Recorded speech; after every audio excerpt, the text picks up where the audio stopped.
बोल गोपाल कृष्ण भगवान की जय।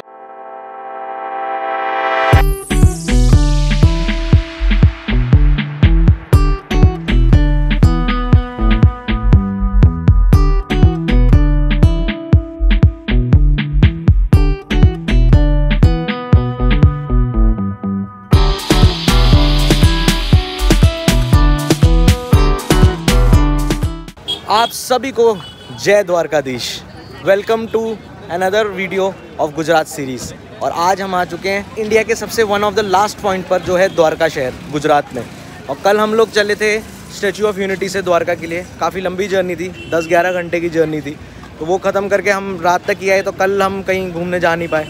और आज फाइनली हम उस जगह आ गए हैं जो कैपिटल था भगवान श्री कृष्ण के किंगडम का, द्वारका मंदिर आ गए।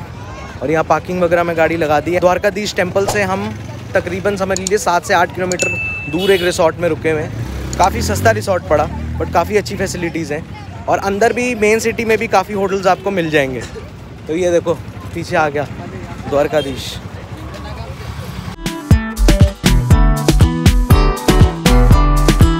यहाँ जस्ट मंदिर के एंट्रेंस के बाहर आपको सब कुछ मिल जाएगा। प्रसाद ले सकते हैं, यहाँ पे कैमल राइडिंग भी हो रही, तो उसका भी आप मज़ा ले सकते हैं। यहाँ पे एक बहुत अच्छी चीज़ हुई, मेरे फादर क्योंकि डॉक्टर हैं, तो उनके एक पेशेंट हैं जो गुजराती भाई हैं हमारे, तो उनके पंडित जी हैं जो यहीं द्वारकाधीश में होते हैं। तो उन्होंने अपने 2 बंदे भिजवा दिए हैं जो हमारी हेल्प करवा रहे हैं और हमें गाइड करेंगे द्वारका के एरिया को एक्सप्लोर करने में।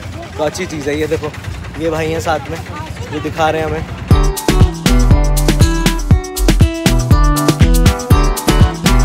यहाँ पर देखो जो ब्रिज है इस तरफ, इसका नाम है सुदामा सेतु। ये सुदामा वही हैं जो कि कृष्ण जी के बहुत करीबी दोस्त थे।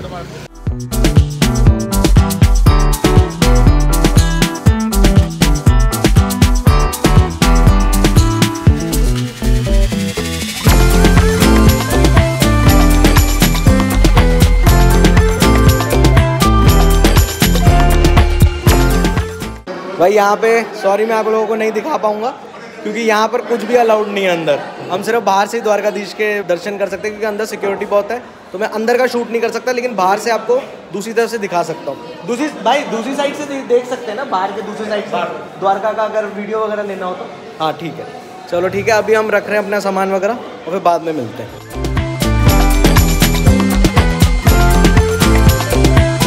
तो यहाँ अभी मेन मंदिर एरिया से निकल गए और मैं कोशिश कर रहा हूँ अगर बाहर से कुछ आप लोगों के लिए शूट कर सकूँ, द्वारकाधीश मंदिर दिख सके अगर सही से।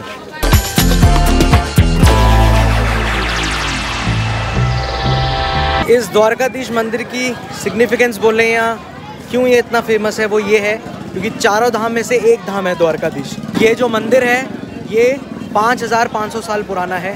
कृष्ण भगवान ने 100 साल से भी ऊपर राज किया था द्वारका नगरी में। और ये द्वारकाधीश टेम्पल सबसे मेन टेम्पल है यहाँ का।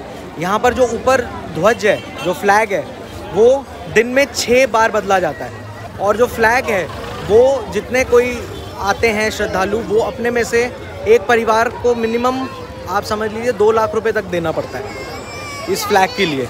जो परिवार 2 लाख रुपए देता है इस फ्लैग के लिए, तो जब ये फ्लैग सेरेमनी हो रही होती है जो 6 बार होती है दिन में, उसमें उनके परिवार को ऊपर जाना भी अलाउड होता है 1 लेवल तक, तो जो थोड़ा सेफ लेवल है। क्योंकि सबसे ऊपर तो यहाँ के द्वारकाधीश के ही लोग जाते हैं जो ऊपर फ्लैग लगाते हैं। तो ये मान्यता है इस जगह की। और बहुत ही खूबसूरत जगह है। आसपास पूरा मार्केट बना हुआ है, बढ़िया जगह है। बट ऑब्वियसली यहाँ शूटिंग वगैरह पे थोड़ा रिस्ट्रिक्शन है द्वारकाधीश मंदिर के अंदर, इसलिए मुझे भी इतनी दूर से ही आपको द्वारकाधीश मंदिर दिखाना पड़ रहा है। लेकिन अगर कभी भी आपको मौका मिले ज़रूर आइएगा, यहाँ पे बहुत मज़ा आने वाला है। यहाँ का फील, यहाँ का वाइब भी बहुत नेक्स्ट लेवल है। क्योंकि जैसे जो ये जगह है ये बिल्कुल इंडिया का लास्ट पॉइंट है, जहाँ पे आप देख सकते हैं, मैंने मैप्स पे भी दिखाया है। यहाँ पर सबसे नज़दीक शिवराजपुर बीच भी है, जहाँ पे तरह तरह की वाटर एक्टिविटीज़ भी होती है। यहाँ पे नागेश्वर धाम भी है जो एक ज्योतिर्लिंग है। और इसके अलावा यहाँ पर जो एक और फेमस जगह है वो है बेट द्वारका। तो अभी देखते हैं, ये 3-4 जगह हैं द्वारका की। ये तो हमने एक्सप्लोर कर लिया Dwarkadhish. And I am really sorry मैं आपको अंदर का नहीं दिखा पाया क्योंकि यहाँ रिस्ट्रिक्शंस हैं।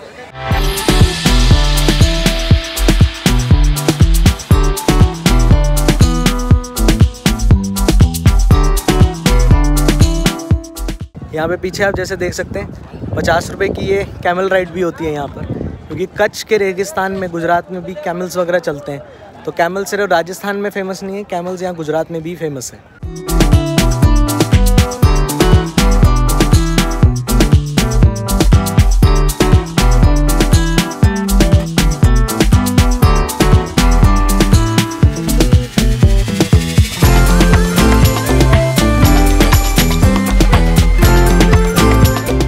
हर हर महादेव। ये हम आ गए नागेश्वर धाम में, जो द्वारकाधीश मंदिर से कुछ 10-12 किलोमीटर की दूरी पर है।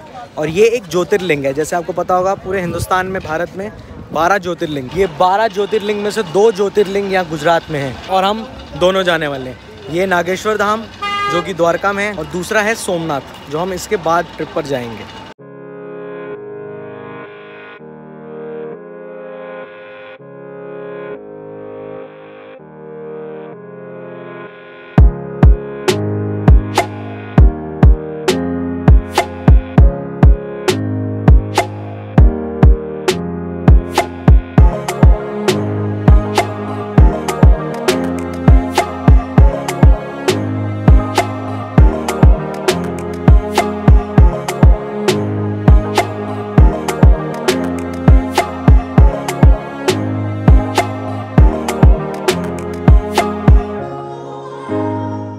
बहुत ही बढ़िया माहौल, बहुत ही शांति भरा और ब्लिसफुल स्पिरिचुअल एक्सपीरियंस यहाँ नागेश्वर धाम में ज्योतिर्लिंग के पास।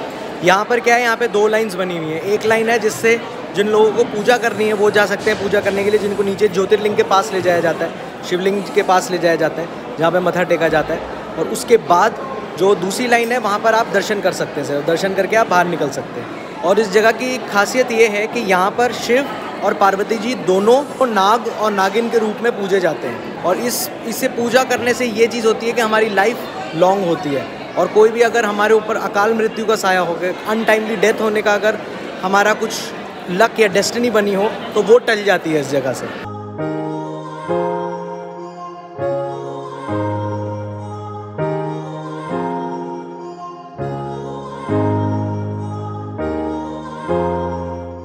यहाँ पीछे जो है इस साइड पर आपको धार्मिक ग्रंथ भी मिल जाते हैं, शिव पुराण मिल जाता है, रामायण मिल जाती है, महाभारत मिल जाती है, और साथ में शिव जी और पार्वती जी की मूर्तियाँ मिल जाती हैं, शिवलिंग की मूर्ति मिल जाती है जो आप अपने घर के मंदिरों में स्थापित कर सकते हैं पूजा करने के लिए।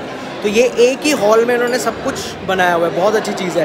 पिछले साइड पर शिवलिंग है मेन, जहाँ शिव जी और पार्वती जी की नाग रूप में पूजा होती है। साइड पर धोती चेंजिंग रूम और प्रसाद का एरिया है, और जहाँ से आप पूजा की सामग्री भी ले सकते हैं।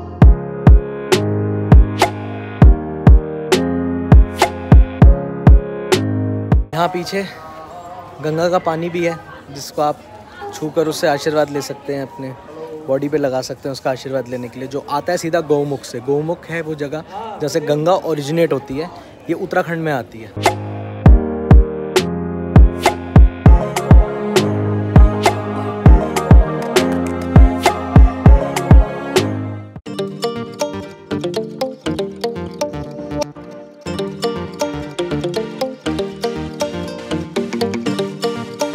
अब हम सारे पहुंच चुके हैं यहाँ शिवराजपुर बीच, और इसका अगर मैं एग्जैक्ट लोकेशन बताऊं तो ये बिल्कुल लास्ट पॉइंट ऑफ इंडिया, मतलब जिसके अगर हम सीधा जाएं और राइट डायरेक्शन में चले जाएं तो कराची पाकिस्तान आ जाएगा, और उसके बाद सीधा बिल्कुल निकल जाए तो ओमान निकल जाएंगे, तो इंडिया ख़त्म हो जाता है इस पॉइंट के बाद। मुझे खुद वैसे भी बड़ी वाटर बॉडीज़ बड़ी पसंद है, उसमें नहाना आना भी।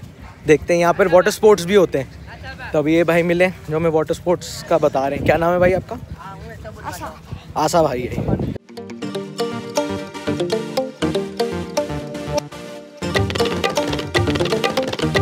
क्या भाई गजब बीच बना हुआ है यार, मज़े आ गए। सारी वाटर एक्टिविटीज़ हो रही हैं यहाँ पर। देखो आज सही में या बीच पे स्विम करने का सबसे बेस्ट टाइम है, क्योंकि कड़कती हुई धूप निकल रही है और सामने समुंदर है पूरा अरेबियन सी, और यहाँ का देखो पानी भी बहुत साफ़ है। यहाँ देखो कैमल्स वगैरह भी हैं, ये देखो मेरे सामने। यहाँ पे वो राइडिंग भी होती है, और साथ में बढ़िया कैमल राइडिंग है, देन उसके साथ में बनाना राइड है, देन पैराग्लाइडिंग भी है, स्कूबा डाइविंग है। बहुत गजब है यार, बहुत सही जगह है। और ये तो बिल्कुल पॉइंट ऐसा है जो बिल्कुल लास्ट पॉइंट ऑफ इंडिया है।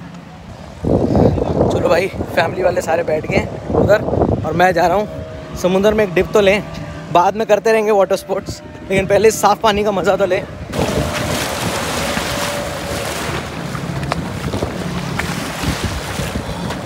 ओ भाई, आगे पानी में इतना ठंडा ठंडा मज़ा आ रहा है।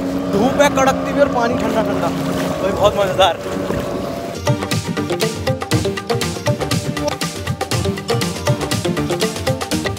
क्या एक्सपीरियंस था यहाँ पर।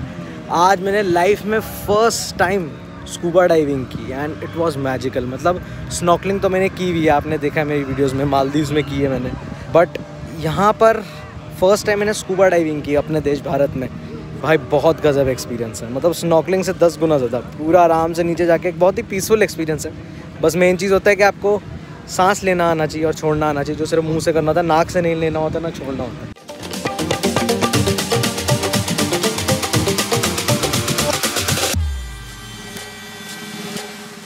ये बीच का यहाँ ख़त्म हुआ, बड़ा मज़ेदार था, मस्त नहा धो भी लिया। और यहाँ नहाने का 20 रुपये लेते हैं, बाल्टी वाल्टी का जो जितना रहता है।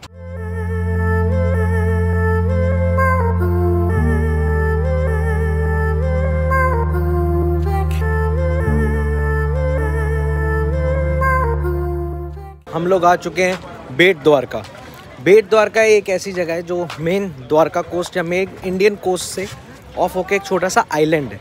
और इसकी सिग्निफिकेंस ये है कि जब द्वारका का जो पूरा किंगडम था जिस पे श्री कृष्ण भगवान राज करते थे, तो श्री कृष्ण भगवान का घर बेट द्वारका पे होता था। तो आप बोल सकते हैं द्वारका नगरी जो थी उसका कैपिटल यहाँ था, जहाँ पे हेड ऑफ द किंगडम जो कृष्ण भगवान थे वो यहीं रहते थे। तो यहाँ के 3 मंदिर है मेन।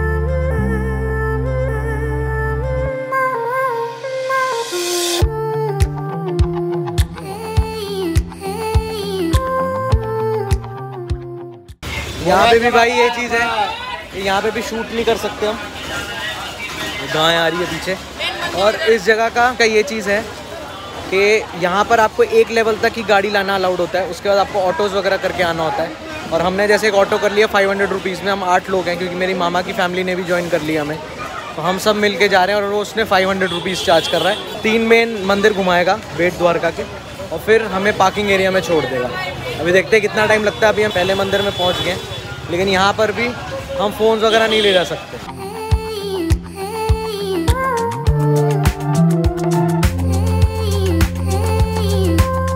यहाँ पर अभी हम पहुँच चुके हैं दूसरे मंदिर में, जो है हनुमान जी का मंदिर। और अगर मैं बात करूँ बेट द्वारका मेन मंदिर का, जहाँ पर कैमरास ले जाना और फ़ोन ले जाना अलाउड नहीं था, तो उसका बेसिक सा ये था कि वहाँ पर हमें वो प्लेस बताई गई जहाँ पे सुदामा जी आए थे कृष्ण जी को मिलने, और कृष्ण जी ने उनके पाँव धोए थे।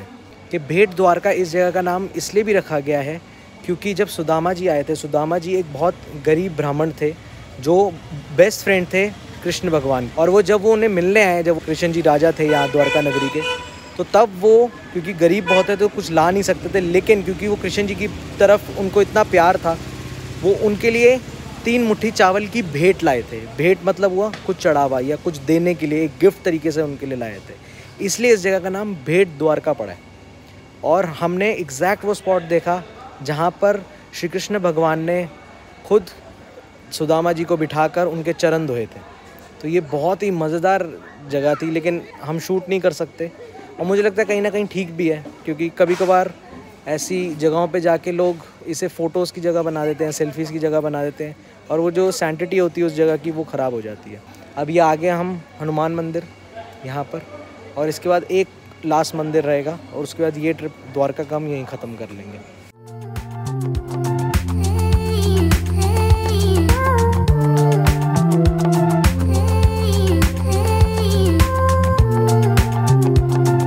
ये है भगवान श्री चंद्राचार्य मंदिर, जो आखिरी मंदिर है।